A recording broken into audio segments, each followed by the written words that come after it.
หน้าที่ของปฏิบัติสมาธิเนี่ยมันก็อย่าไปไม่ต้องพิจารณาอะไรมากเนี่ยถ้าเราทำจิตให้มันเป็นหนึ่งลมเข้าลมออกให้รู้จัก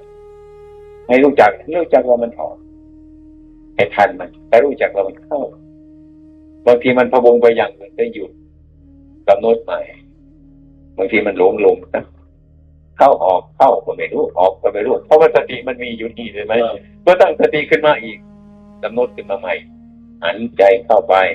หายใจออกเนี่ยเรากำหนดมันออกเป็นอย่างนี้เข้าก็เป็นอย่างนี้มันออกเป็นอย่างนี้มันก็เข้าเอาเท่านี้นะไม่ต้องไปเอาอย่างอื่นนะว่าเช่นว่าการงานเขาเนี่ยให้ท่านจับกระโถนใบนี้มาใบนี้อีก1 นาทีก็จับมาใบนี้อีก1 นาทีก็จับมาใบนี้อีก1 นาทีก็จับ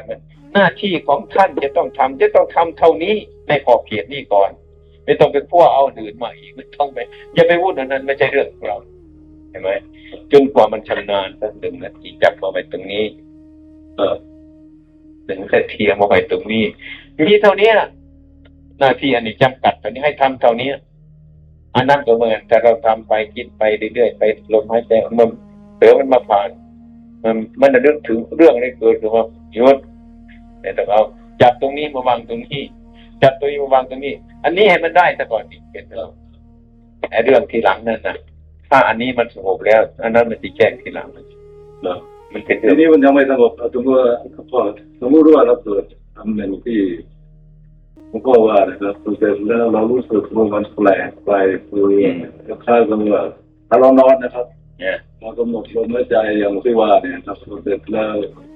ที่ตัวเรามันจะลอยเบาไปอะไรที่มันจะเกิดรู้สึกแปลกทำไมเราก็ตกลงมาเหมือนกับเรานอนอยู่ที่นี่ไม่อันนั้นนักตัดกินแล้วอันนั้นไม่ใช่เรื่องของเรา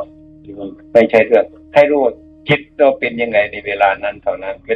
ไม่ต้องข้ามไม่ต้องไม่รู้จิตของเราเท่านั้นชัดเจนมันก็หายแล้วเราจะไปวิ่งกับมันที่ตรงนั้นตรงอารมณ์แต่ว่ามันต้องเป็น